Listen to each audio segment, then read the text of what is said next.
What's going on, everybody? We are live, and tonight's going to be an interesting live stream. Bit of some technical difficulties leading up to it, but super happy to get started. As you can see from the title, we're going to be talking about Mortal Kombat 2021. I am currently sitting on the floor, and because of my setup, I'll be looking at the camera here to you guys, but I'll be looking at the guys at the screen over here. So if you look at me seeing a different direction, or if you see me looking in a different direction is what I meant to say. That's what's happening. But I'm incredibly happy to once again have Mike from the Z Review here on the channel for another live stream to talk about Mortal Kombat. And for the very first time on the channel, Seek from his channel, Venom Vlog, a channel I've been following for quite some time.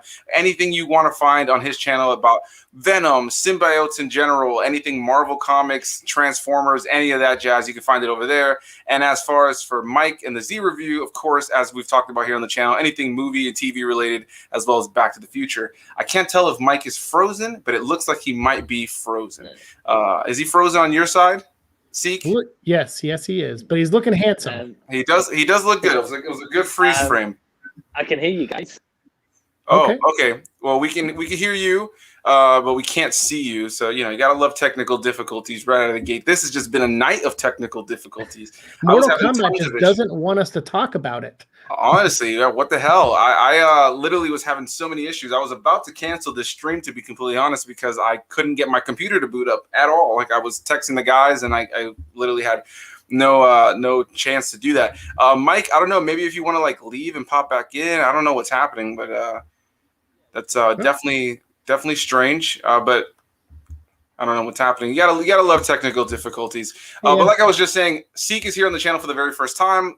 Again, I've been following his channel probably since my first year here on YouTube. One of the earlier friends I made on YouTube, and I love your content, man. I love all the passion that you put into it. And you can't see it too much right there, but behind him, he's got this epic background with tons of figurines, and statues, and anything you really can think of that just is all about Venom and comic book related characters and all that jazz.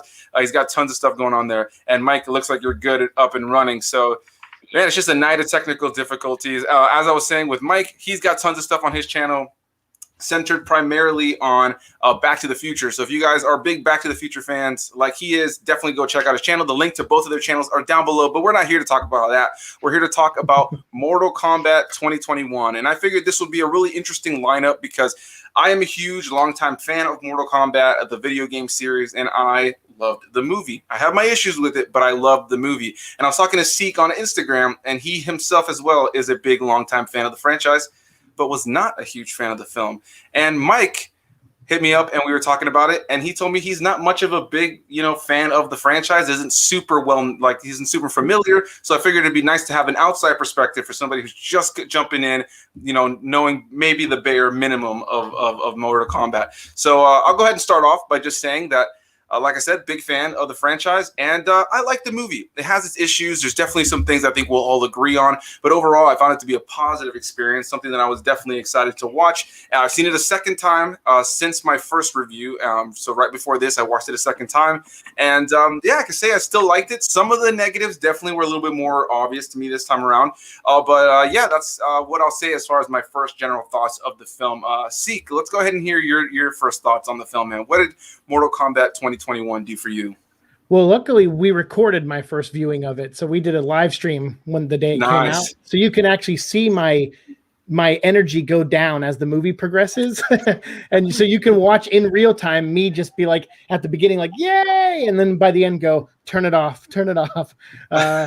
So I am a longtime fan, but I'm at the age now, like I'll be 40, so I'm at the age now where I don't like settling. If I think as a fan I deserve better, then I want better. And especially when these people get paid millions of dollars to make better, I think they should earn their paycheck. And so when I watch this movie, there's editing problems, technical problems, and it's one of those things where, we'll get into it more, but if you see like Godzilla and King Kong and you're like, hey, I just went for the monsters. And then with this, you're like, hey, I just came for the fights and the gore.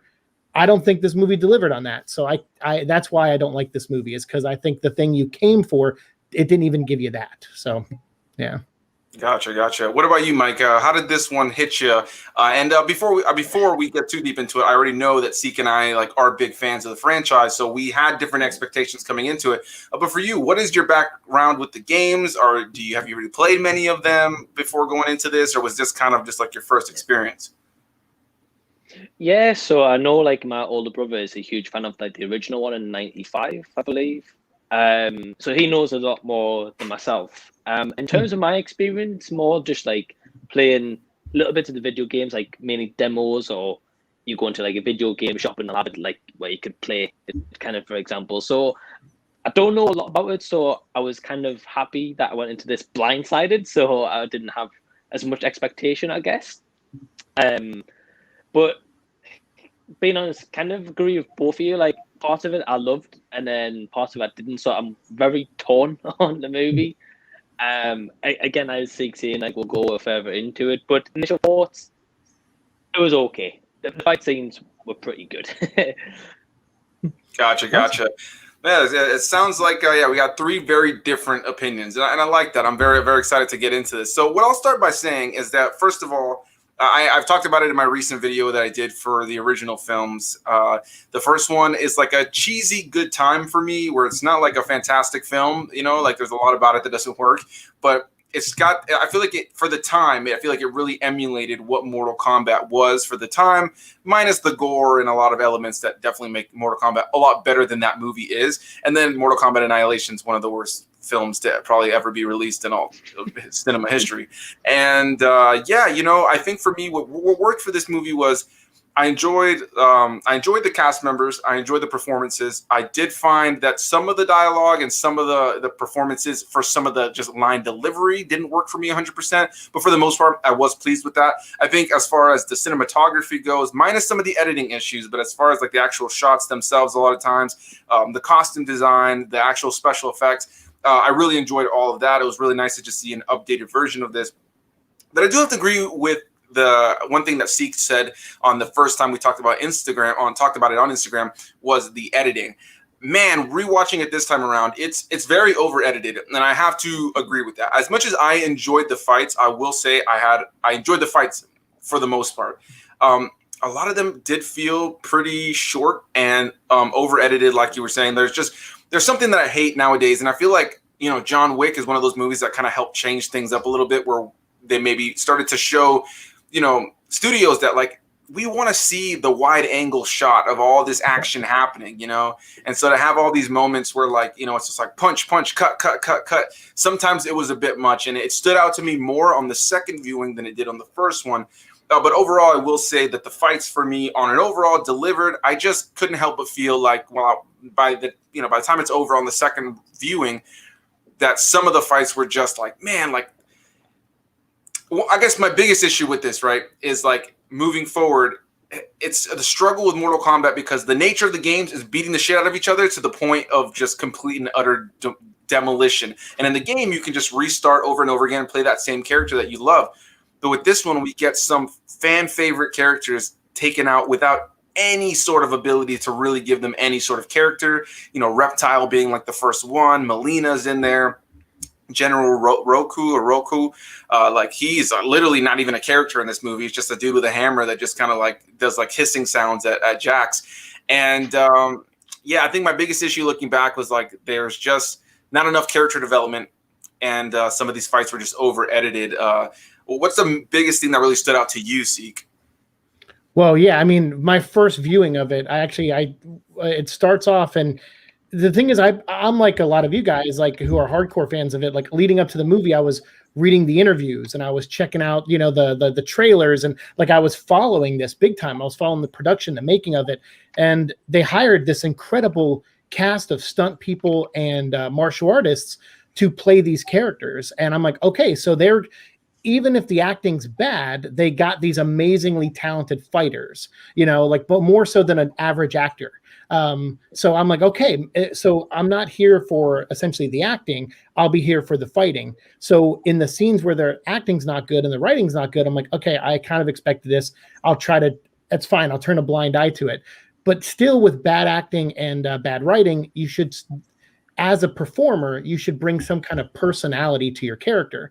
And to me, the only person who did that at all was Kano, which surprised me because I don't like Kano at all. I hate Kano. So for him to be like my favorite takeaway for at least part of the movie, I was like, that's so weird. I liked Kano in this movie. But the editing hurts what I said earlier about you get these talented performers. So it's like getting a bunch of amazing dancers and you do a great big dance number in your movie and you're doing like a musical and you cut chop, chop, chop, chop, chop. And you can't see that someone can actually do a certain twirl or a certain move or, or can't actually salsa because you're cutting so much that you're preventing us from seeing in a nice clean shot, them do the move in one fell swoop. So like I went back and rewatched the original 95 Mortal Kombat before we did this, and I was taking notes of the shots. And Paul W.S. Anderson is not a good director by any means, but yet in that movie, the Johnny Cage versus Scorpion fight, there's this great pan where the camera's up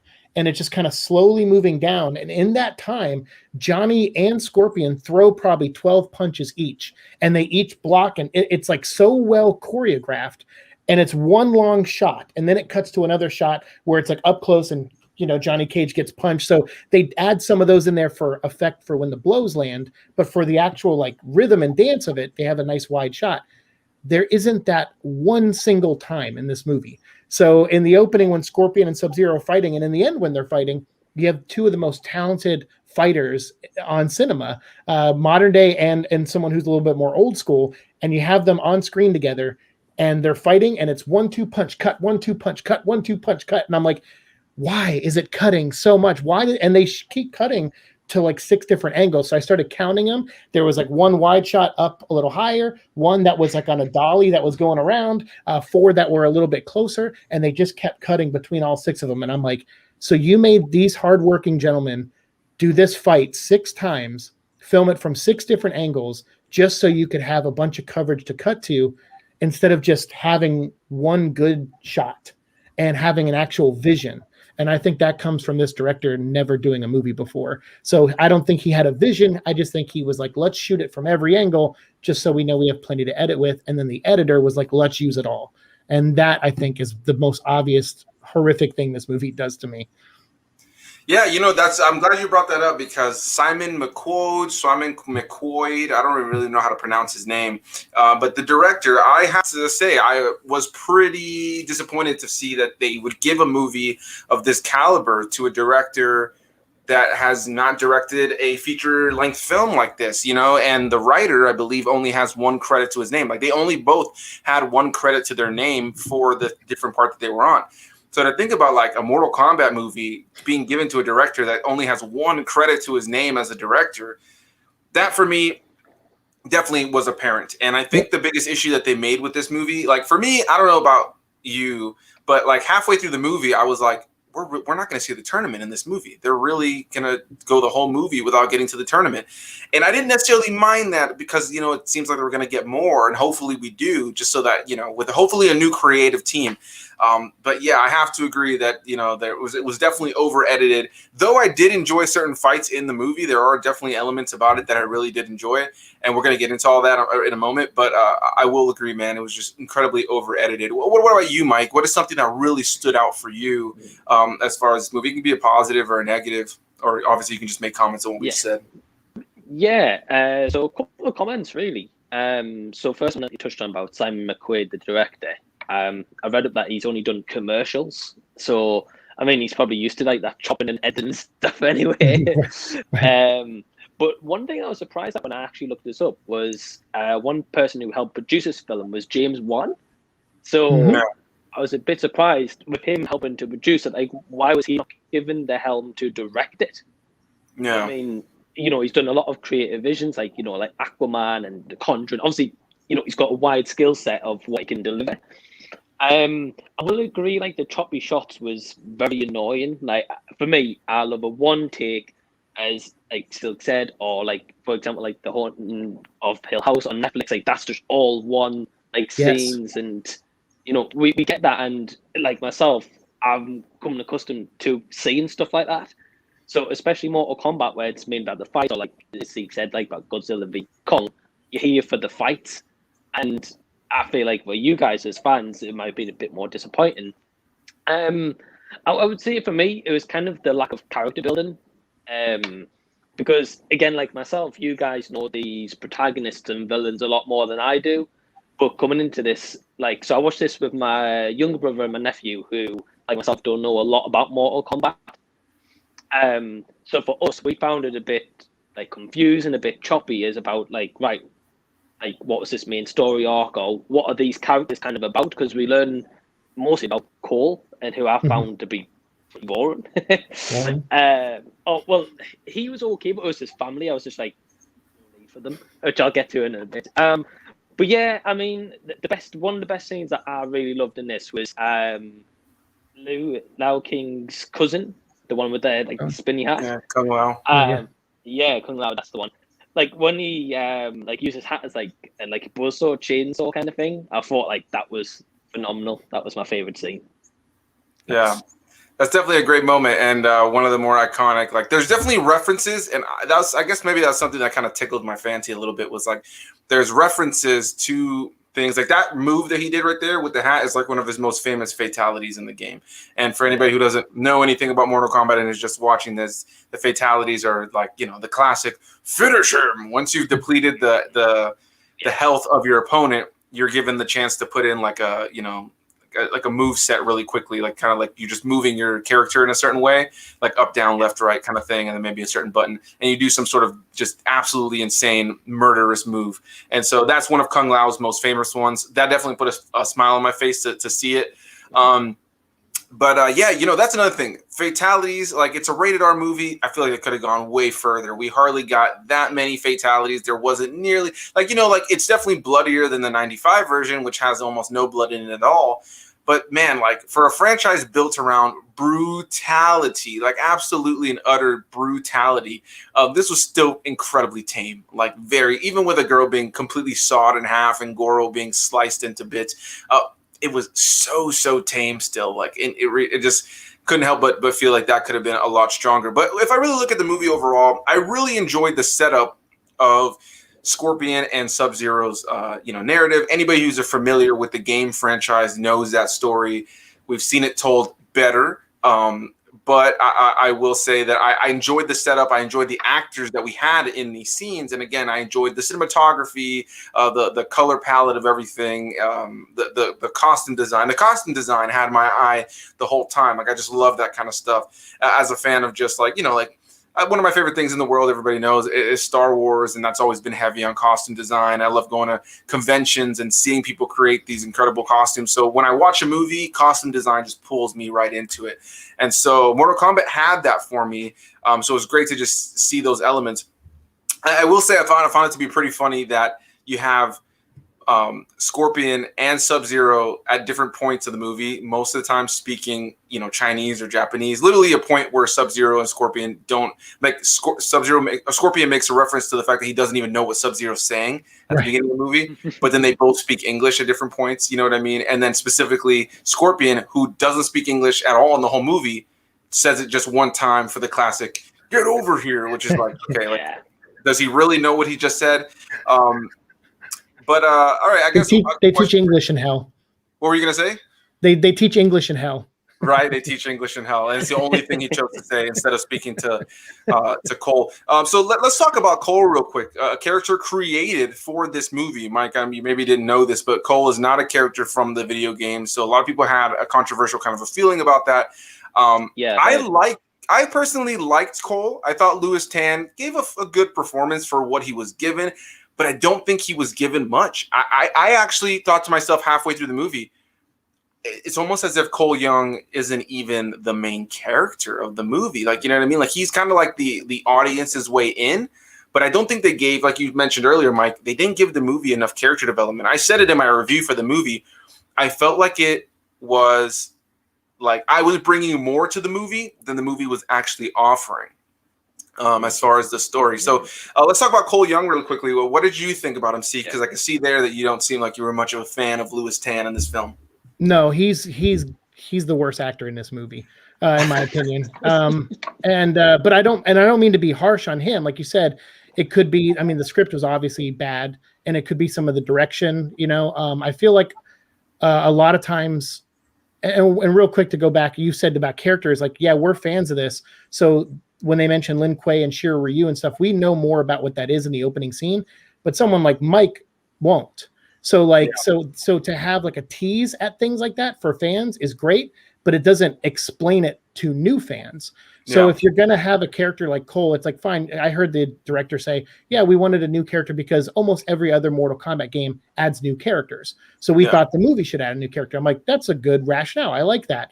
The problem is that Cole is not the audience's window into this universe because he's so boring and he literally only exists to get Scorpion back into the story at the end. That is his only purpose. So you could have done that a million other ways. You could have had Scorpion himself just fight his way out of hell throughout the whole movie and get back to Earth at the end. You did not need Cole for that. A character, when you write a character to be the vehicle for the audience to drive through the movie on, you have a character a little bit more like Kano in this movie, who when someone shoots a fireball, he goes, "What the fuck was that?" You know, like, you shot a fireball, mate. Teach me how to shoot knives out of my hands. You know, like that's something a person who's watching a movie would say, like, holy crap, he just shot a fireball. Like, how does someone do that? And so when all those lines are given to Kano, and Cole is just like, someone shoots, rains snow down on people, Cole just goes like, "What the F is that?" And then it cuts to Jackson. He goes, "That didn't sound like you saying thank you for saving me." And you're like, what? Like, it almost seemed like two halves of different conversations were cut together there. And it feels like they filmed this movie and realized Cole was boring. And then they went through ADR and added lines for Kano, because most of Kano's jokes are told where you can't see his mouth. And so it's like they added jokes in to fill in that levity that our main character should have given us. And that's a bummer, because I know this movie was pushing like, hey, we have a diverse cast and we're really proud of that. And I'm glad for that too. And I'm like, yes, cool. Like, all these characters, Raiden should be Japanese. There's all these things, but when Raiden has zero personality, when Cole has zero personality, and when you give personality to the white guy, I'm like, this does not push that message. Like, why couldn't Cole be more of a smart ass? Why couldn't he be more of that type of person? Like, why did he have to just, it's what they do with the Resident Evil movies too. They go, hey, sit there and look cool and look stoic and look like you're a badass. And so every time someone delivers a line, they're like, yeah, what's going on? And they tell you, and like, they're like, yeah, you're calm about it. You're cool. You understand what's going on. You got to feel for your environment. And they tell you you're the master of your domain. But then on screen, that looks very boring. So Cole, the worst part about Cole is if you took him out of this movie, the movie doesn't change. And that means you have the worst character as your main character ever. And like, literally nothing changes, because like I said, Scorpion could just appear at the end. So to me, I'm like, you don't need Cole. And that's frustrating. One, for Louis Tan as an actor who's trying to, move forward in his career, but two, for fans of this movie, because when you hear the director say, we created this guy for you, the audience, it makes me think they don't feel very highly of the audience or our intellect, whether we're fans or not. Yeah, I mean, you've definitely made some good points in there. I think for me, when I look back, I liked Louis Tan. I liked him in the movie. And I think my biggest thing was, like, as much as it didn't, like, I said it in my review, like I said, like, I felt like the movie lacked character development. I was bringing more to it than the movie was giving. Like you mentioned before, like, we know what they're talking about, right? Yes. Even small stuff like Kung Lao telling Cole, like, you must test your might, like little lines of dialogue like that like, for us longtime fans, we're like, oh yeah, we know exactly what it is. Or even like the little joke of Liu Kang doing the turnaround kick on Kano multiple times, where he dropped Kano. Mike, you probably didn't even pick up on that, but there's a move that, like, every character in Mortal Kombat has, where you just press back and B or back and circle, depending what console you're playing on, and you kind of do they do like a little kick where they just kind of like turn around and twist and kick you. Yeah, like a sweep kick, and they knock the character down. But people who tend to play with Liu Kang a lot of times tend to kind of spam that move, and so that moment was in there as a joke for people. Like, even Kano's like, do you know any other moves? And then he goes to do it again, and he jumped, and then he landed, and he did it again. Yeah. See, that for me put a smile on my face because, like, all right, they're making reference to the universe and the fan base. But I can agree about Cole. You know, like I think that they could have done more with his character. And like I said, halfway through the movie, I did kind of question to myself, is he even the main character of this story? What about you, Mike? What was your thoughts on Cole Young and Louis Tan in general? Yeah.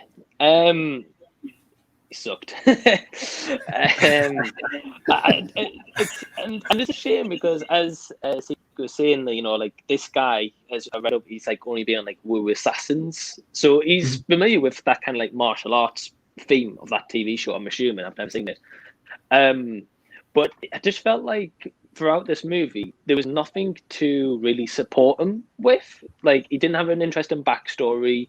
His family were annoying. I didn't like them. So straight away I thought, okay, I don't like them. I don't like him. It's not going to work.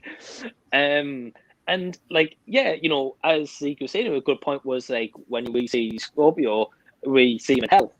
And we get like little flashbacks throughout the film of him, of these visions or something, what he's seeing. But he doesn't do any like research himself to find out who this guy is or what the symbol is about on his chest. He gets told by Sonya Blade, like who's in the military, who's been doing her own research. Like, why is he not doing that? When Jax pulled him and said, look, you're part of this special society or whatever it is.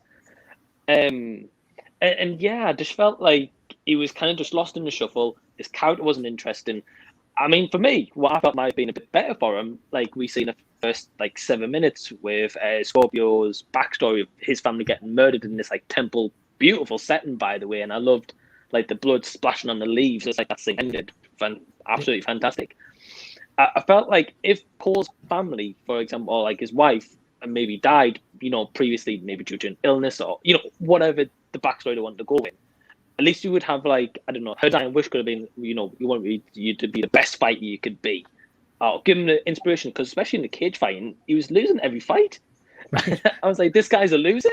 I mean, I know it's a whole point of, he'll get his Okana and he'll get this special ability and he'll be great. Sure.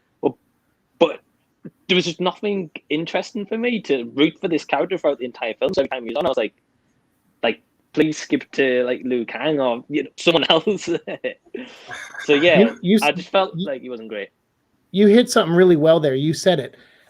You're not special unless you activate your power. But in any other story in fiction, they'll tell you your power is not what makes you special. But this movie was like, the power makes you special. You are nothing. They kept telling Sonya, you can't even hang out with us. I mean, you can have dinner with us, but you can't like fight with us. And to me, I thought that would have been a cool character arc if Sonya was like the first person to use an arcana without the tattoo. Like I'm like if you're gonna make a rule, break it later in the movie to make things interesting and give characters character arcs. And Sonya is the only person in that movie that actually earns her arcana. And she gets it just like Liu Kang. Liu Kang says a story where he says, I took down this man, I killed him. And right in that moment, my arcana kicked in. So as soon as he got the dragon, according to his words, he could use fire. And Sonya later instantly uses her power. So I'm like, okay, so she's as badass and prepared for this as Liu Kang is. I'm like, that's interesting. But yet she has very little screen time to develop that.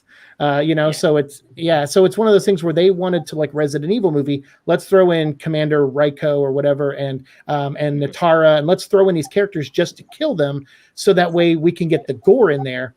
But it's like, well, I would have rather all of them struggled just fighting Sub-Zero. Could you imagine if this movie was just 9 people versus Sub-Zero and he's killing them left and right, and the tournament hasn't even started yet, and when they finally team up and kill him at the end, they're like, okay, that was one guy from Outworld.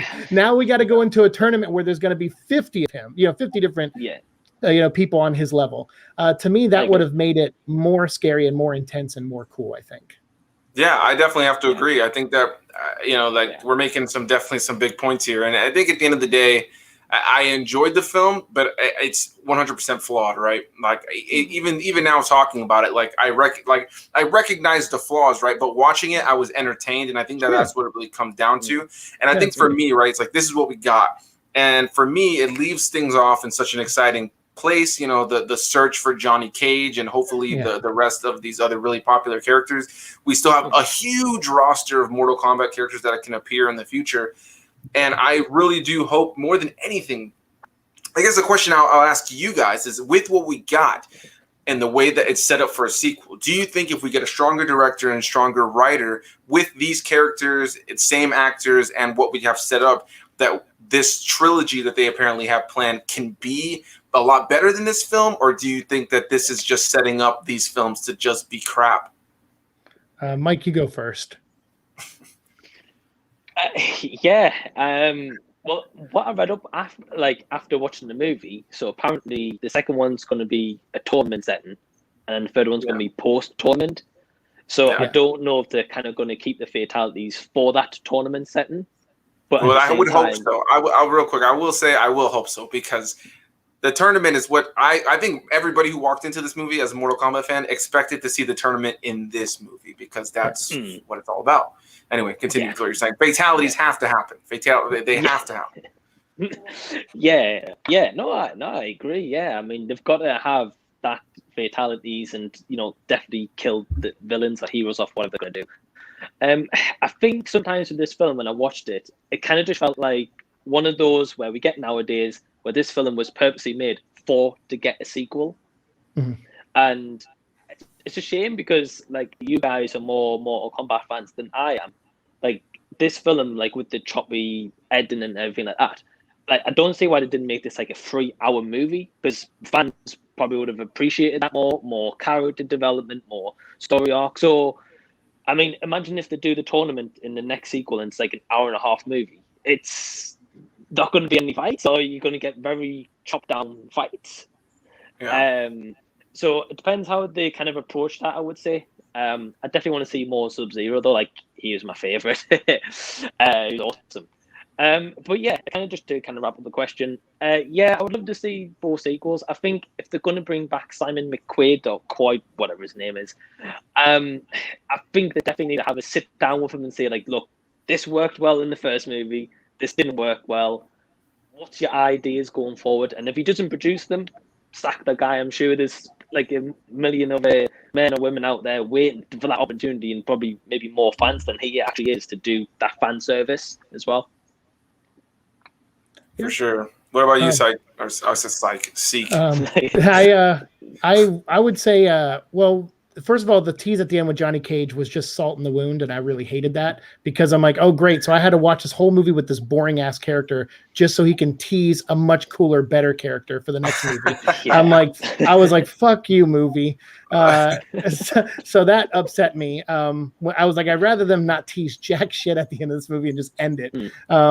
But I would say, like you said, if there was a plan to make a trilogy, I hope they throw that plan out, because that means it would involve this crew. And I don't want to see this crew ever make another movie again. And I hate to be so mean on like a first-time director and a first-time writer. I'm sure they'll develop and become, things further and make great names for themselves in Hollywood. But they are not on property stuff. And the thing is, like, I'm willing to like bend on things when it comes to interpretations. Like, heck, I write screenplays and write a lot of things. I'm doing a Peter Pan sequel right now. So like, to me, I'm totally for like bending the rules and changing things, but this movie just doesn't do it in a creative way. So I don't want to see anyone on this team come back for another one, because like you said, they'll water down the tournament, just like they watered down this story that leads up to the tournament. And I don't want to see that. So if they get kind of how like Venom was directed by Ruben Fleischer, and now they got Andy Serkis to come in for the second one. It's like, okay, go find a better director, find a really strong writer like Venom 2 is doing. This lady who writes Peaky Blinders and stuff like that, and Taboo and stuff with Tom Hardy. So it's like, do that. Go find someone with a voice and a vision and a more creative, has their finger on the pulse more of the fans, but also knows how to widen the net and bring in a bigger audience, because this movie said that's what they were aiming for. And they probably did a little bit. They probably made some new Mortal Kombat fans out there, I'm sure of it, because the Resident Evil movies did, and those were awful too. But this is like, they did their best, and I'm sure they brought in some new fans. But to me, I'm like, I want someone who understands both, who understands what fans really want to see, which is not just the fights and gore, but if they do put those in there and make them the forefront, to do better. Because most of the things that had fatalities against them in this movie were CGI or non-human looking characters. I would rather see more human deaths. And the best way to sum up this movie and how imperfect it is Jax fights Commander Raiko on the pit and he smashes his head. He doesn't even uppercut him off the pit, even though I thought the same thing. Even though earlier Cole got a setup when his sister or little daughter, I guess his daughter was like, "Dad, do the uppercut," and that's how he fights Goro. I'm like, that should have been on the pit where he charged up and he uppercutted Goro off the pit. Like, come on, you set up an uppercut early in the movie and then you don't even use it on the pit at the end. So that's someone who doesn't even understand setup and payoff in a basic script. So no, I hope none of these people make another movie, and I hope we get a whole new crew for the second one. So I guess my follow-up question to that really quickly is, you would be open to a sequel to this movie, just a different creative team behind it, correct? And since I know that's probably not going to happen, I technically am saying that I'm not up for another one of these because I know they won't do that. Yeah, I mean, I really hope that they at least listen, right? Like, I like to believe that anybody, like the three of us are creatives, right? We all create content, and we all have listened to constructive criticism and feedback that has clearly grown our channels and the various things that we all do. And like you were mentioning that you write screenplays and various things like that, like I'm sure you have received plenty of constructive feedback on those things. That has made you on a lot of people's eyes. Yeah, exactly. Right. So like, it's that thing of like continual growth. And so I think for me, right, was like, I really enjoyed what the film was on an overall. Okay. Where some of the performances and lines of dialogue, great. Yeah, there were some moments that was like a little weaker than others. I liked the fights overall. I liked the score. I really enjoyed the score and the subtle use of the MK theme song throughout it. I was heartbroken that we didn't get the Mortal Kombat theme song during the film outside of the score. The closest we got is when we get the Scorpion Get Over Here, where it like literally stops for a moment to like let us hear the music. And then we get that great moment. Really liked that last fight. I loved, again, the set design, the costume design, all that stuff really worked for me. But I do have to agree with a lot of the stuff we've been talking about, just some uninteresting characters. And I think people like Seek and I were able to bring more to the story that then was actually portrayed on screen. I was talking to David from Interpreting the Stars while he was watching the movie. He was messaging me, and he's like, so he was just asking me questions about like how it all works. So there's this tournament that, if you lose it, there's another realm that can come and take over your world. And at this point in the movie, they're already 9 victories in. Outworld is right, and so they have to win one more in order to take over Earthrealm. And I can totally understand, like talking to him and talking to others, I can totally understand how this movie would be confusing for individuals who have never played Mortal Kombat, because this is a new interpretation of the story, and the games have done that. I think the 2009 version, the one that was technically Mortal Kombat 9, but it was like they just called it Mortal Kombat. It was kind of like a reboot of the story and the tournament all over again. And they've done that a couple times in the franchise. Anybody who's familiar, and they usually, like, the characters are always in different places. Same characters, Sonya Blade, Johnny Cage, all of them. Maybe one of them knows about it from the beginning. Maybe one of them doesn't know about it, until later on. But I don't know. I feel like when I looked at this movie in and of itself, it was its own version of that story. I just think that they definitely, when I look back at it overall, there's just not a lot of meat and potatoes on the story and the character development. And I was more watching it for like the caricatures of these characters, the little references, the fights for what they were, though they were pretty short-lived. And I think for me, I won't lie, I was tickled by seeing characters like my character, for instance. Cabal is my character when I play. I love Cabal. He's awful in this movie. And he looked so good in the movie. He sounded cool. He looked good. I love the character design. And then they did nothing with him. And I have to say, man, for a big character, I feel like one thing is the director was kind of disconnected from which characters are the ones you can kill off first and which ones are the ones you can't kill off. Because how even if we do get more movies out of this, and it is just the nature of Mortal Kombat, at the end of the day, there's no way we can make a movie about a franchise where you brutalize each other without, like, somebody's going to die. Somebody's going to be the first character to die. But in the first movie, you kill off Reptile, Melina and Cabal, like the other guys, like whatever, like the other ones who died, those were the right characters to kill off in this movie, I would say. But like, man, Cabal, Reptile, and especially Melina. Melina is one of the biggest fan favorites in the whole franchise, and you kill her in the first movie, kind of making her and General Roku kind of like just characters that were not even characters in the movie. What do you guys think about that? I mean, exactly. Like because Melina, she has a whole great story with Katana, her sister or whatever. Like, and now you can't get into any of that. Although at the end, when Shang Tsung, when they lose at the end, Shang Tsung grabs all their bodies back and says, "Death is just another realm. The tournament will start soon." So I'm like, okay, does that mean he still has access to their souls? Like he can still resurrect them in just new forms or something? So they're not really dead. So then what really were the stakes in this movie? So like there's a lot of that. And then the other thing is Shang Tsung himself.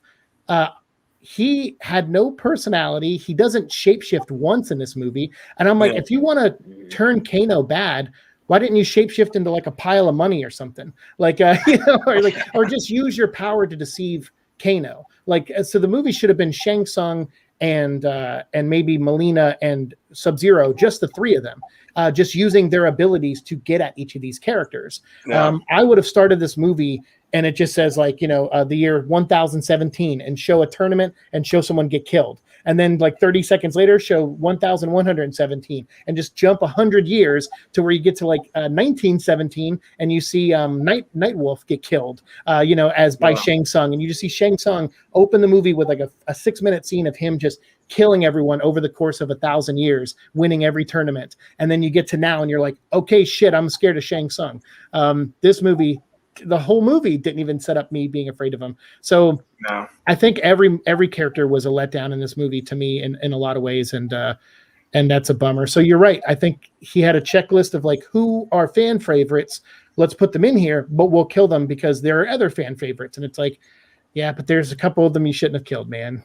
Like they're gonna die eventually, but some of them that you just can't kill too early. And you mentioned Shang Tsung pulling some people back, like after their deaths. And I rewatching it, I noticed the only ones we actually see him, pull into the black smoke are Goro and Sub-Zero. So it makes me wonder, are they going to be because like, come on, you're not going to kill Sub-Zero in the first movie for sure. You're not really, you're not going to kill Goro in the first movie for sure. And it makes me wonder though, since we didn't see the other ones get taken, are we not going to see Melina and Cabal again? Like, I don't know. That was definitely heart-wrenching for me because Cabal is my character. He's not, and I've never loved Cabal for story purposes.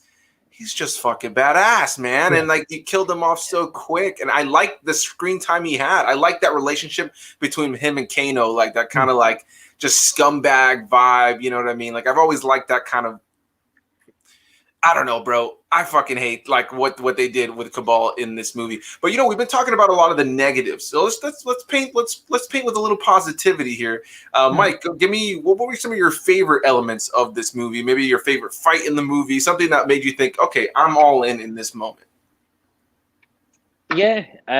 So one of my favorite scenes in this movie was like with Kano and just the like dialogue and comedic like routine he had.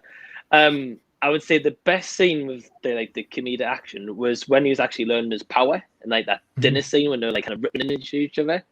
And that's how the dialogue should have been throughout this entire thing, like them ripping into each other. Because then he's kind of just like a normal guy. He doesn't know why he's being summoned to this special temple.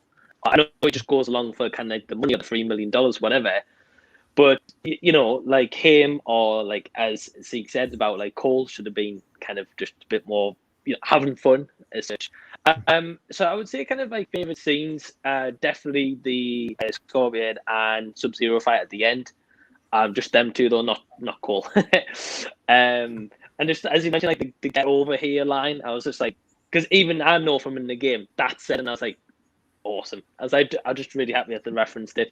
And I think again, Liu Kang's cousin, the one with the hat. I think he said something as well when he killed the woman with the like ripped her in half. I think he said flawless victory. That's the one. And I was like, yeah, it's true because she didn't get hit on him. Yeah. So again, kind of like you guys, like I only know a lot about this of like just playing like demos of Mortal Kombat, but like those dialogues, like just the little references, like was really highlight. And the gore, like I love the gore in it, although it wasn't a lot. And just like that stuff for me, definitely favorite scenes. Sweet. Gotcha. What about you, Seek? I did like some of the Sub-Zero Scorpion stuff in the beginning, even though it was a little overcut. It's just those two actors are so amazing. Like I love the Raid, you know, I love a lot of stuff both of those guys have done. So just knowing their history as actors and their as performers and stunt guys, like it was cool to watch that, even if it was edited poorly. And then the ending, same thing. So I love those two things. I actually like the Jackson Sub-Zero fight. That was pretty good. Because I think I like when you pair up people with different fighting backgrounds. So like, because it leaves for a very like interesting choreograph. And I think that's probably why they edited around so much, because Jax is a military guy. So he just comes right at you. You know, he's like Guile from Street Fighter. He's like, you know, he's kind of no nonsense. And Sub-Zero is very calculating. And he's like touching you and like with his frozen hands, and he's slowing your joints down and stuff. And I'm like, that's clever. Like that's a really neat thing for him to do, is use his powers for. So I liked stuff like that. I liked Sonya fighting Kano, where she's like coming up out of the ground and like stabbing him, you know, and that kind of stuff towards the end. Like those things, I'm like, okay, these were pretty cleverly done, and I liked it. And they worked with the jump cutty style for what they were going for. The Jackson and Sonya two fights. But outside of that, and Kano, I had a really hard time finding things I genuinely liked in this movie. So yeah, I guess those are probably my only positives, sadly. Yeah. Hey, but those are really good ones, I would say, for sure. Were you going to say something, Mike? Yeah, I was just going to very quickly add to what Zeke was saying about like the Jackson Sub-Zero fight. Now that you mention it, it's actually pretty cool because like in the game, like you guys will know, you just have random combinations in any fight, right? And different styles. So as you said, like definitely them to complete different styles. Yeah. Well, there's a scene in it where Cole is training with Kung Lao, and Kung Lao kicks Cole, and Cole grabs him and turns it into a leg lock, and then Liu Kang like jumps up and goes, "Holy crap! This guy got a hit in on Kung Lao, who's like destined to win the tournament." And this guy with like who sucks at fighting, like just got a one up on him. So I liked that moment. And then unfortunately, Cole never really did anything cool again after that. Maybe except with the Goro fight a little bit, but so to me, I'm like, but that's great. It's an MMA fighter versus like a Shaolin monk. Like that's a great way to. But instead of playing with that visually, they just made it like a 10-second fight, and you're just like, okay, well, cool. Thanks for the 10 seconds, I guess. Yeah. I have to agree. You know, like this movie kind of. Here's what I'll say. Overall, though, I have I'm agreeing with a lot of the negatives you guys are bringing up. I think I ultimately still really enjoyed it. The more I think about it, even with those things really standing out. And I think for me, it was like, is it an amazing movie? No. Is it a cool movie? Is it fun to watch as a Mortal Kombat fan? Yeah, for sure. Could it have been better? Absolutely. And it's funny because, you know, I saw Godzilla vs. Kong recently, and my opinion on that was it was absolutely epic, all the monster stuff.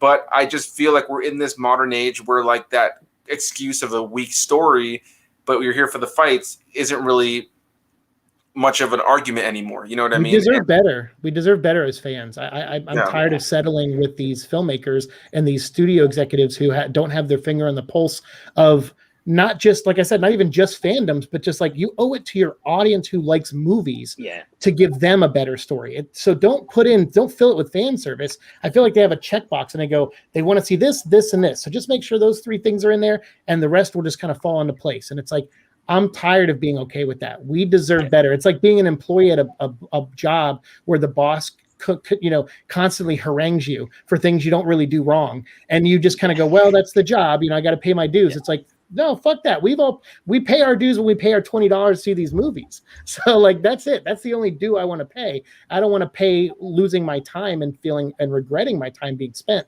on top of the $20. So yeah, I pay for HBO Max every month.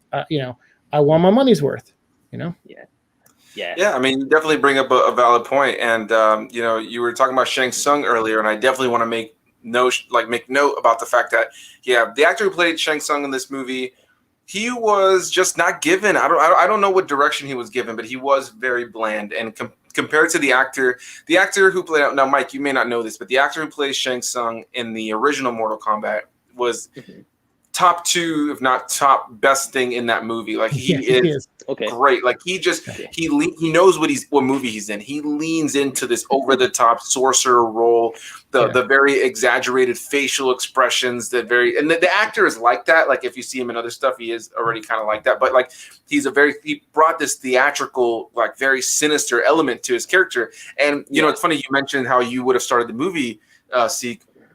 And the original 95 movie starts with Shang Tsung being this menacing character. Like right out of the gate, you are like set up to know this guy is not somebody to fuck with. He rips his soul right out, right in the first minute of the movie. Like first minute of the movie, somebody gets their soul ripped out, and he's really freaking menacing. He's like looking straight at the camera. It's like, your soul is mine. Like it's just so dramatic, but it just sets the stakes for who this character is. And that actor was so beloved by fans that he was brought back to play Shang Tsung in the online miniseries, like Mortal Kombat thing that they did, as well as in the modern, the latest game, Mortal Kombat 11. He is the face of Shang Tsung in the video game. So that actor has really made that role his own. So I will say, Shang Tsung was definitely a disappointment in this movie. He just wasn't nearly as menacing. You didn't really feel his sense of presence. And I do hope that they give him a little bit more. I think my biggest gripe is I really hope that they give more character development and just, you know, meat and potatoes to the story and dialogue for these characters moving forward. Because characters like Jax were cool. I like that actor in Supergirl, but he just wasn't really given much to do in this movie. And I just feel like when I really look back at it, I really enjoy a lot of the fights, the costume design, all the crap that I've already mentioned, but the story and the character development outside of what I was able to bring to it as a fan. You know what it kind of reminded me of? It reminded me of the 2017 Justice League movie, which I'm probably in the minority of.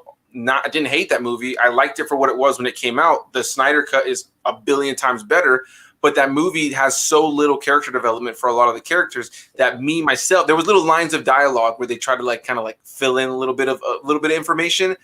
It's kind of like in there's a moment where the Flash and Cyborg are digging up Superman's grave in the original cut, and he says they look at each other, and the Flash goes, "Where are the accidents?" And longtime comic book fans, we know what the accidents are. We're able to fill the void there, but as a movie, it didn't give you that. And when you look at the Snyder cut, that actually really fleshed that out. It makes for that to be a stronger story, and I think that's where this movie really struggled, was like they had those little lines of dialogue, talking about the Shaolin Order or the Lin Kuei and all these various things that we as fans, Seek and I, were able to really fill the void there.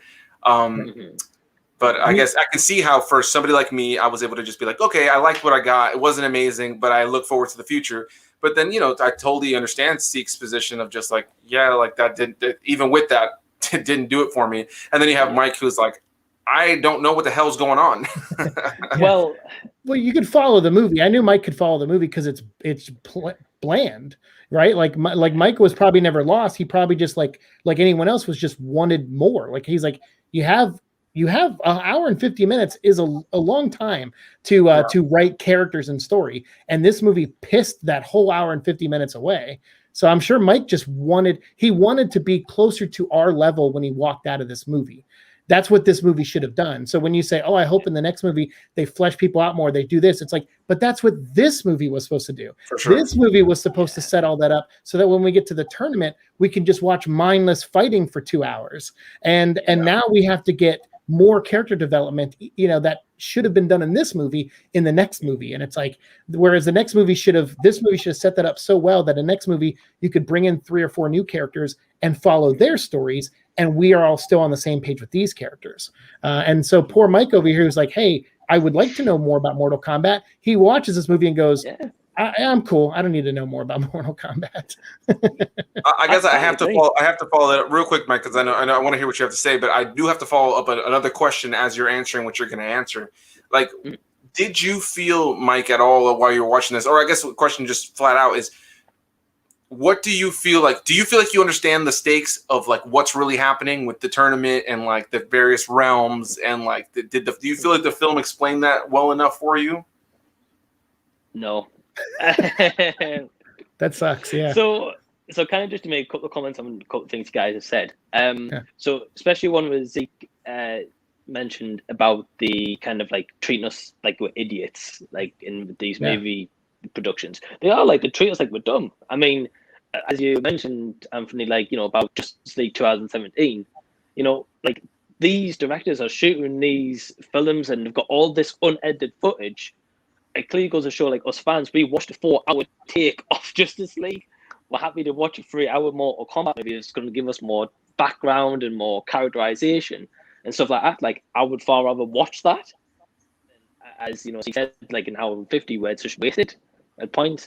I think Shang Tsung and Raiden was wasted. I mean, these are like god figures, or like these deadly villain masters or whatever Shang Tsung is, and I didn't feel like they were a threat. I felt like Sub-Zero is more of a threat than Shang Tsung, and that's probably not how it should be. Right. Again, I don't know. I'm just assuming at this point. But I felt like he should have been the master, and Shang Tsung should have been answering to him. But yeah, about the lore and stuff. No, like, so I got the point where they're like, right, one more victory, they can secure Earth, or they can take over. That's like, right, cool. But why do we not get like a quick flashback? I don't know, 2-minute flashback of these 9 victories that they did. Mm-hmm. So at least for myself and my brothers, again, who's never known a lot about Mortal Kombat, we're like, well, what 9 victories, or who did they beat in particular to get those 9 victories? We don't know that. I still don't know that. You guys might, but I don't. And about like the tournament, I mean, is this tournament the case of, because I know Raiden mentions it a couple of times in the movie, it's briefly mentioned, but I mean, is the tournament itself, is it the case of, this tournament is right, whichever side wins, the heroes or villains, they took over that realm, or what's the stakes? Again, I don't know. Yeah, so the basic gist of the tournament is you have these various realms. You have the Nether realm, you have Outworld, you have the Earth realm, and various others, and you have these different champions from all of them. They all come together. They have to fight essentially to like keep their realm from being conquered, essentially. And if you win enough of them, you can conquer another realm. Usually in these stories, Earth realm is just trying to defend themselves from being invaded, because Outworld, which is like where all of our villains are from in this movie, they're just like a bunch of superpowered, just monstrous characters, like you just have a bunch of different beasts and creatures and fantastical creatures, whereas in the Earth realm, you typically have just humans that all gain some sort of powers. So that's the basic idea. I just think that the movie just kind of doesn't really flesh out the stakes of like this, interdimensional like tournament all too well. I think overall, I think that, what were you gonna say? I'm sorry. No, I was just going to quickly add, I don't know why they just didn't explain that. Or at the beginning of the movie, after that 7-minute intro we get, however long it is, we get like a little bit of dialogue text to read on the screen, and it's like, that's just lazy. So lazy. Yeah, like, so why not lazy. just have like a narrator, or like reading through like a scroll, or like, like a scroll from this ancient temple that they go to, I was just like, it's just lazy. Yeah, it's I agree with you.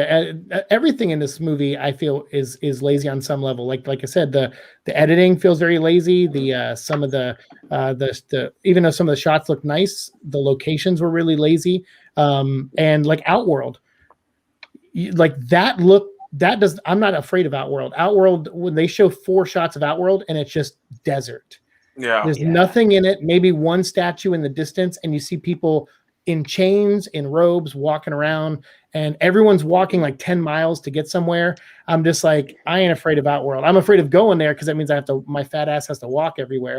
But I ain't afraid of them invading. Like, no way. So to me, I'm just like, that should have, like in the old Outworld, the 95 movie, which I think had a little less of a budget, actually a lot less of a budget. This was like 50 million. I think that one had like maybe 30 million. I can't remember, or less, but that one showed their budget. Like when you went to Outworld, there was statues, there was like, broken down buildings, like collapsed. Like it looked like Outworld was eating itself apart, and it almost like Outworld needed to invade because it needed more land. And maybe you could say the same for this, but it didn't. Like Outworld had no personality.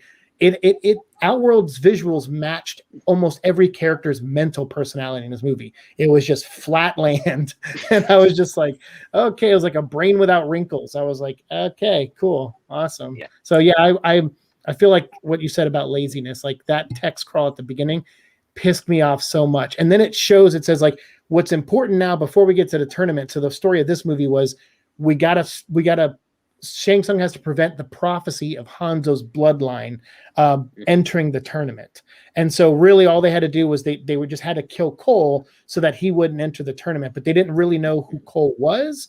And also the dragon tattoos didn't make sense because Sub-Zero kills Scorpion at the beginning, but Scorpion's dragon tattoo doesn't transfer to Sub-Zero.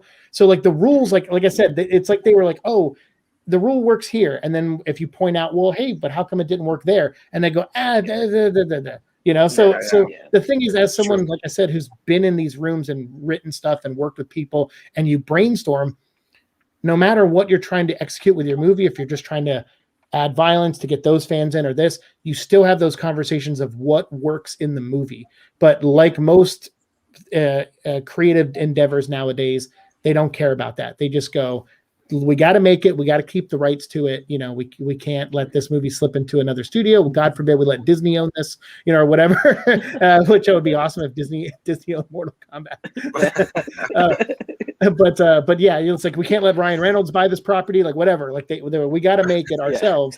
And unfortunately, this feels like one of those where they just rushed it so they could keep the copyright, you know, the IP, and it shows. And honestly, I know Anthony likes it, and I saw other people online who like it, and I would never want to take anything away. And anytime I make points, it's not to get you to like it less. Like I want you to, if you like watching it, I want you to keep liking watching it, because like I say with Man of Steel and stuff like that, like I'm not a fan of those movies, but there are fans of those movies. And as long as you love Mortal Kombat, as long as you love Superman, then you're okay with me. I like that. I like that about people. And I like that we have difference of opinions, but I just, like me, when I notice the technical things more than just having fun, it makes me hate the movies. And earlier when you compared it to Justice League, I would compare these to the Resident Evil movies, because they're like, hey, Captain Ryko, Cabal, they're literally just characters in name and semi-look only. It's like in Resident Evil Afterlife or Retribution, where they're like, here's Leon and Ada, and they don't do really anything that Leon or Ada would do.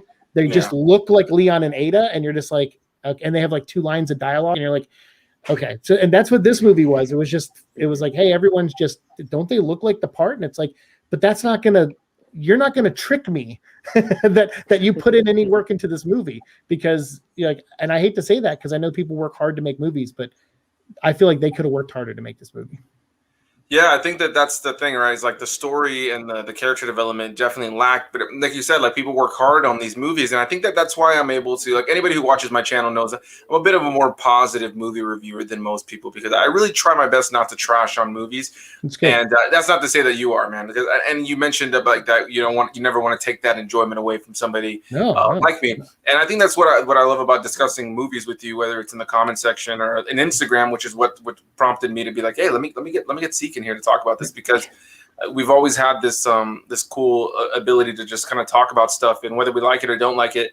And I think that it just comes with the nature of, especially doing YouTube, if you can't like talk about especially movie talk on YouTube, if you can't talk about differences of opinions on movies, then you're going to really struggle on YouTube. Yeah, what do you have a channel for? Yeah, and I like that you brought in all of us with different perspectives. Like I really like that, because like I said, at the end of the day, I'm pretty positive when it comes to a lot of stuff I do on my channel too, but I also am brutally honest about things that I don't like.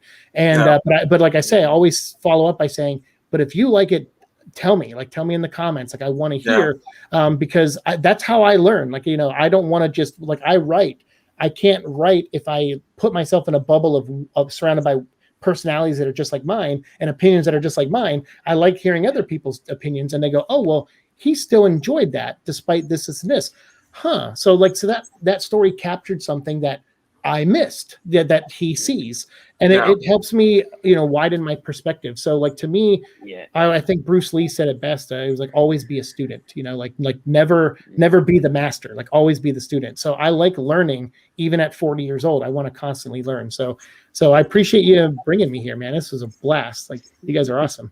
For sure, man. Yeah, I love your channel, man. I think I always remember the first thing that really made me subscribe to your channel, and we were already like, you know, like I was already subscribed, but like made me like really stick around, and we were like continue to connect with you, was when I watched your full spoiler discussion for X-Men Dark Phoenix, where you were pretty brutally honest about things that you didn't like, but there were things about the movie that you did like that maybe I didn't like, and I was pretty like, and we had a discussion about it in the comment section, and just the way you chose to approach it, you know, with your comic book expertise as well as your just respect for other people's opinions was really what made me like more and more attracted to your channel and the way that you choose to talk about this kind of stuff. So yeah, man, it's an absolute pleasure to have the two of you guys on here.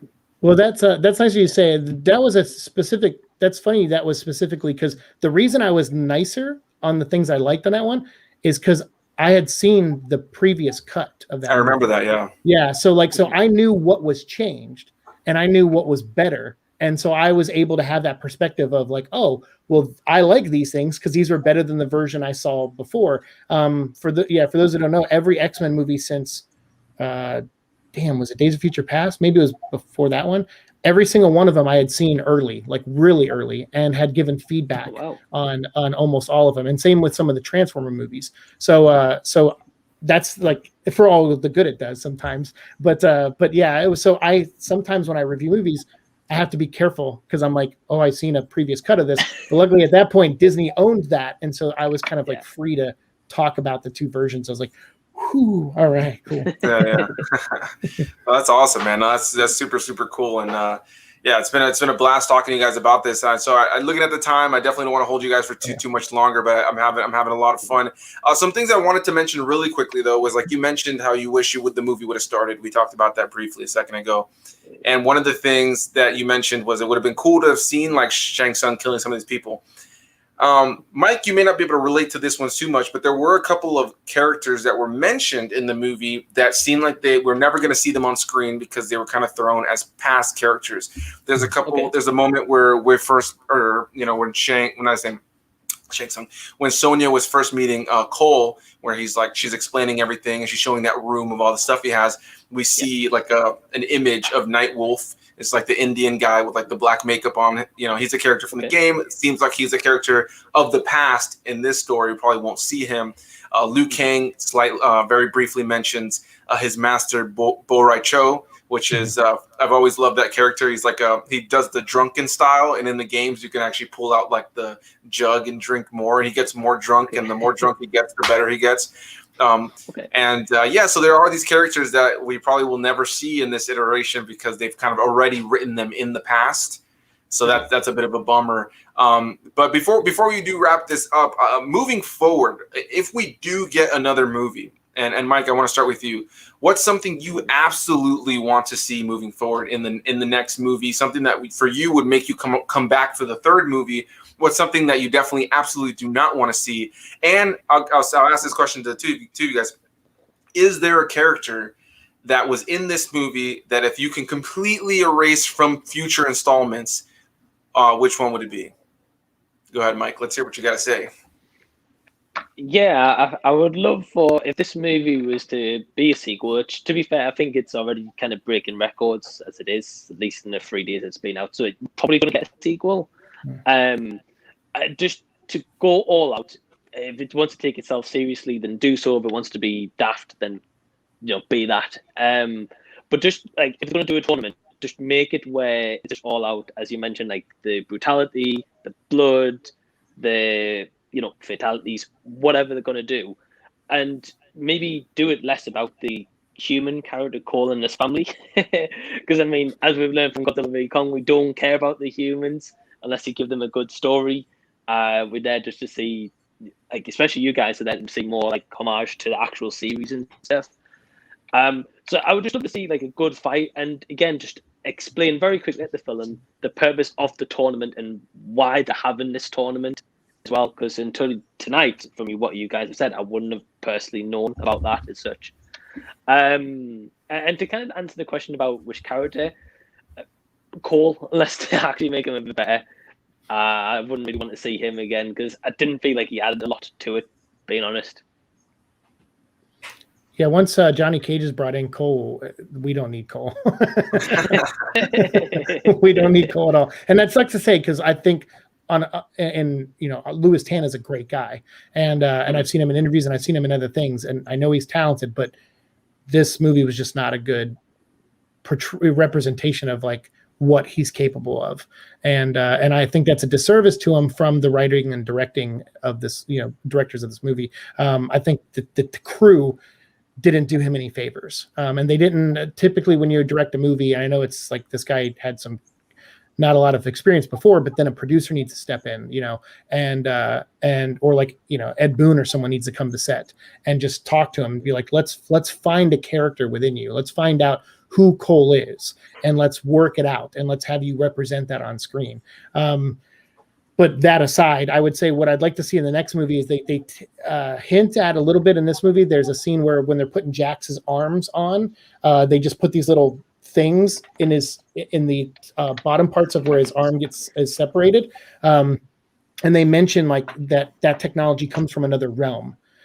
So I would like to see a realm where robot technology comes from. So if that means that it's the same technology that Cyrax and Sector are from, and maybe they're from a transformer realm where things evolve, I would love to see that and maybe tie that into Jax and have Jax have a cool fight scene with a cyborg character. Although they did do that in the previous movies of Annihilation, it was terrible. But still, like, I love Cyrax and Sector and all of them, and so I'd like to see those characters. But as far as a character I don't want to see come back, like, I know I'm hard on Cole and like some of the other characters and how I thought they were boring.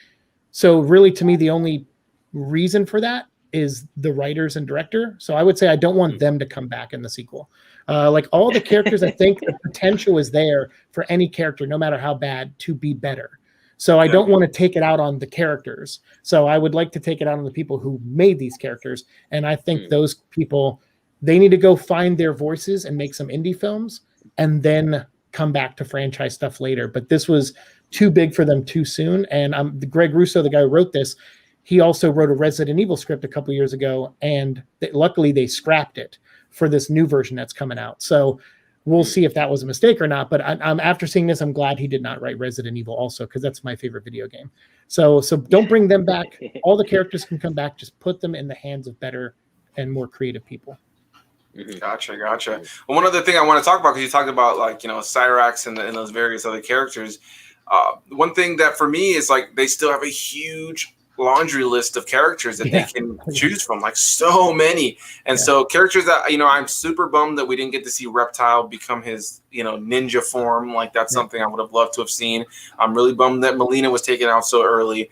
I'm really bummed that Kung Lao was taken out so early into the franchise. Like, it's like, wow, like Kung Lao, one of the most popular characters in the franchise. But moving forward, obviously we're going to get Johnny Cage, but I would love to see Ermac show up. I'd love to see Baraka. I really wish Cabal hadn't died. I still can't believe that. That really breaks my heart. But there's so many great characters in the franchise that they can pull from. Are there any that off the top of your head that you would really want to see come into the next movie? Like something that if you saw it in the trailer or on the poster in the next one, you're like, I'm back. I would definitely like if the next movie takes a part of my idea and opens up in like the late 1800s and there's a Mortal Kombat tournament and you have Nightwolf walking around and you see him, because I love contrast. Like I said, I like pitting different fighting styles together. So that would be so cool if Nightwolf was like out in the field, like just like it's nighttime, the moon is up and Sector shows up. And you have a Native American guy in the late 1800s having to fight a robot from another dimension, and when he's like trying to scalp it and he can't because like his tomahawk is bouncing off the top of his head, like, and then Sector just rips him apart or something. So yeah, I want to see something like that cool. Like, so I want to see Nightwolf fight like Sector or Cyrax. That's what I want to see. Okay. I mean, that would be pretty cool. Mike, are there any characters that you're aware of Mortal Kombat that you'd like to appear, or is it kind of just like free game for you? Free game. I mean, I know about Johnny Cage, and was he like an original character added in the series? Yeah. So he's a classic Mortal Kombat character. Mm-hmm. Yeah. I mean, I'm interested to see that, because I mean, I've read online. I don't know how true this is, but like the WWE wrestler, The Miz, he was saying about he's openly said he wants to play Johnny Cage, and I think cool. And I think one of the directors or something or writers said like they also had him kind of in mind. So yeah, I kind of just free play, but I mean, like what Sig was saying about kind of like that flashback sequence with like the Night Wolf, and you guys have referenced a couple of times here, like that would be cool because again, at least to give us a backstory as to why that character is not in the current present day, like with Sonya, had that photo as you mentioned. So yeah, free play, just as long as they make it just a good film. Again, like the series has been going, at least the video games I read like 1992. So I mean, they've got so much source material compared to like the first movie where they had maybe only a little bit because they were starting out. So like they haven't got an excuse to make this franchise crap, So yeah, open play, man. I'm excited to see what they do anyway if they're going to make a sequel. Yeah, that's a good point because like I said it in my review for the original movie, it's like those movies were working on fairly limited information because there was already lore set up, but Mortal Kombat was very different in the 90s compared to what it is now. Whereas these, like the last three Mortal Kombat games have been very cinematic with very in-depth story modes with cutscenes, and they're a bit overblown and over the top. Like there's stuff that works in the games that probably wouldn't work in live action the exact same way, but it is a video game. But especially with Mortal Kombat 11, like the story is pretty cinematic. Like it's as cinematic and as epic of a story as you could probably get for this you franchise. Look at Mike, there's time travel in it. Yeah, really? Exactly. Yeah. Wow. Doc Brown shows up and starts kicking Scorpion's ass. It's beautiful. I would love to see that. I honestly would love to see Doc Brown show up as a playable character in Mortal Kombat because they've been doing that for like the last like 3 or 4 Mortal Kombats. I mean, they did it in the past too, but like not as much as now. Where like the latest Mortal Kombat has like Rambo and the Terminator and RoboCop and all these various characters appearing, which I think is absolutely epic. But looking at the time, again, don't want to hold you guys too long. I really appreciate you guys for being a part of this. I do want to ask you guys one final question. Cool. If you could have your dream director directing the second film to make it exactly what you want it to be, is there a director that comes to mind immediately? No, because I think any director I name would probably be like too big for this franchise. So I'll just give a kind of a bullshit answer and say Troy Duffy, who made Boondock Saints. That would be it would definitely be better than this as far as the directing goes. Yeah, and then he'll bring Norman Reedus in it. Norman Reedus can play someone cool. Yeah. That would be cool. I'd love to see Norman Reedus. I've always been a very strong supporter of the idea of Norman Reedus joining the MCU as Ghost Rider. That would be cool. But what about you, Mike? Is there a director that you see this style of movie and you think that would definitely be something I want to see? I can't really see the top of my head, no.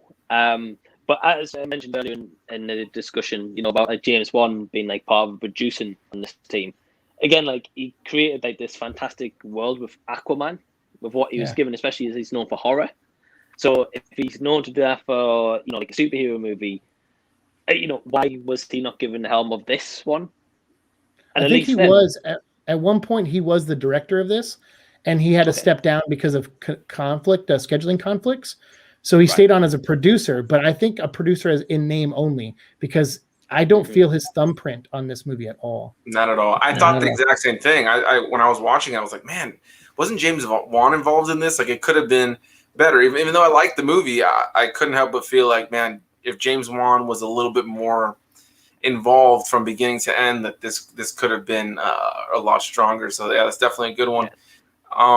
But yeah, guys, thank you guys, everybody who watched, whether you watched it live or you watched it after the fact. Either way, a huge thanks to all of you guys for watching, and a huge thanks to my two guests, Seek from his channel, Venom Vlog. The link to the channel is down below in the description box. Anything you guys want to find over there that has anything to do with Venom, and if it has to do with Venom or anybody who has some sort of symbiote on them, or just Marvel Comics, Transformer Comics, so many other kinds of comic books, go over his channel. He's got tons of great stuff, does unboxing, does full spoiler discussions, all that great stuff. And then you got Mike in the Z Review. His link is down below in the description box as well. Anything Back to the Future, movies in general. If you want to see a rant, he's going through a whole series of Death Note movies right now. Oh, yeah. Yeah, I watched your Death Note 2 one earlier. Yeah. Oh, thanks, man. Yeah. Yeah, so he's got tons of great content over there, and Mike is just his channel's slowly growing. He's got tons of enthusiasm. I highly recommend you guys go check out their channels. But I'll wrap this up by letting you guys just give a little spiel of what you guys got coming up. Seiko, what's something that people can expect to see over on Venom Vlog coming out very soon? Well, tragically, so I have a lot of health issues, so I'm starting to slip into early onset dementia. So I don't know how much longer I'll be making YouTube content, to be fair. So I'm going to shift gears in the kind of content I make. So I'll probably make videos where you don't see me a lot or hear me a lot. But that's going to take place over the course of the next 6 months. So I'm not going anywhere right now, but I'm working on some omnibus reviews for Grant Morrison's Batman run, some Frank Miller Batman stuff. I'm going to get into some cool Batman things. I do a Resident Evil show on my gaming channel. So I follow all the makings of the new Resident Evil movie, and then Resident Evil Village coming up, which I'll be playing when it comes out in like 2 weeks. And then, yeah, and I'll have some more Venom stuff, but this will probably be the last season of the Venom vlog just because of all the health stuff. But I'll find ways, if I can, to keep writing and keep making content. And I'll probably be filming a short film this summer or fall about a short film that I wrote about getting dementia, and everyone who's read it so far has already cried their eyes out. So I think we're going to try to enter it into Sundance if we film it this year. So yeah. Gotcha, man. Well, I gotta say too, before I give you your piece, dude, I've been following you on social media and keeping up with some of the health updates that you've been given, and I gotta say, your optimism and your consistent just joy as a person throughout all of it, which I'm sure is not easy to do, is commendable, and it's inspiring, bro. So yeah, I'll definitely also I have the link to Venom Vlog in the channel as of it being live right now, but I know that you do have the gaming channel and stuff, so I'll go down and I'll link that stuff down there as well for anybody who may be watching this after the fact. But yeah, man, I just wanted to say definitely inspiring to see you like handle it all so well, you know. Thanks. And thanks for letting me test my memory tonight, because that's the one thing is my short-term memory is the hardest part. So I literally watched this movie before we did the stream for a third time. And I'm glad a lot of it stuck in there. So thank you guys for saying the things you said that kind of helped keep my wheels turning. So thank you. Yeah, man, you seemed completely and utterly just with us the whole time, man. So glad to know we could help in any way. So yeah, definitely please go check out Seek's channel. I'll leave the link. If you're watching this after the fact, I will have the link down there for his gaming channel already. But yeah, super pleasure to have you on the channel. Hopefully the first of more to come. First of many. Yeah, the first of many for sure. And with Mike, I want to cross over with Mike at one point too. What was that you said? I want to cross streams with Mike at one point too. Yeah, absolutely. But man, just like from what you've just said, just really just inspiring. And just, the fact that you keep making this content, and like Anthony said, obviously you've been going for a while now, which I will check out your channel definitely after this stream. All right, thanks. But yeah, I mean, if we can collab on something, yeah, absolutely down for it. Prez can tell you that. And what do you got coming up on your channel? Yeah, so I've got 2 series I'm going to start very shortly. I think from me, I'm going to be doing collabs with kind of like the community that we've like a Prez built so far. Just focused purely on terrible movies. Awesome. So a lot of rant videos coming up. So that'll be good. And I'm also going to go back and do a full discography and filmography of Michael J. Fox. So I'm going to start from Midnight Madness, from when he was like a teenager up to his current role. I'm just going to review all films in a row. So yeah, 2 series is coming up, and hopefully a couple more episodes of like Back to the Fans, where I just talk to like fellow Back to the Future fans. But yeah, wait and see. Sweet. Awesome. Sounds awesome. Well, I love hearing about all that stuff. I'm super excited for everything you guys got coming out. It was an absolute pleasure to talk to the two of you guys about some Mortal Kombat, because at the end of the day, as much as I may have enjoyed it, Seek may have not liked it, and Mike may have been about it. I think at the end of the day, we all love movies. It's very clear, and this is all very important to us, but also just fun. You know what I mean? It's fun. Good fun to talk about whether the movie works or doesn't work. So super grateful to you guys for being on here. Any final words, guys? Yeah, I would just say like take a page from this book right here, because they're just movies. Like I see people get into fights all the time. I've seen people death threats over difference of opinions of movies and comic books and things. And we were all on different pages for the most part, and we had just the best time talking. Like, this is what it should be like. It should be people from different backgrounds and different viewpoints just chatting. I mean, the stakes are the lowest. If a movie is good or bad, the world doesn't end. The world keeps spinning. So just be respectful of other people's opinion. You'll have as much fun as we did tonight. Absolutely. What about you, Mike? Any final words?